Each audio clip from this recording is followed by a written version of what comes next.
হাজার বছর ধরে আমি পথ হাঁটিতেছি পৃথিবীর পথে।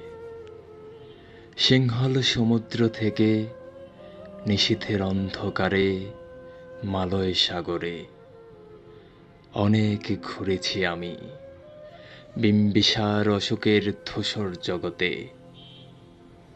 সেখানে ছিলাম আমি, আর দূর অন্ধকারে বিদর্ভ নগরে আমি ক্লান্ত প্রাণ এক, চারিদিকে জীবনের সমুদ্র সফেন।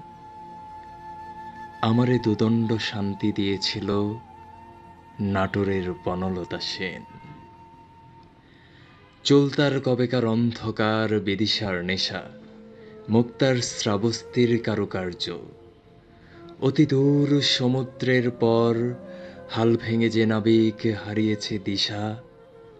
সবুজ ঘাসের দেশ যখন সে চোখে দেখে দারুচিনি দ্বীপের ভেতর, তেমনি দেখেছি তারে অন্ধকারে। বলেছে সে, এতদিন কোথায় ছিলেন? পাখির নীরের মতো চোখ তোলে নাটোরের বনলতা সেন। সমস্ত দিনের শেষে শিশিরের শব্দের মতন সন্ধ্যা আসে।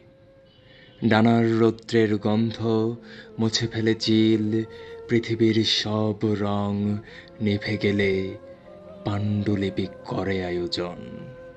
তখন গল্পের তরে জোনাকির রঙে ঝিলিমিল, সব পাখি ঘরে আসে, সব নদী ফুরায় এ জীবনের সব লেনদেন। থাকে শুধু অন্ধকার, মুখোমুখি বসিবার বনলতা সেন।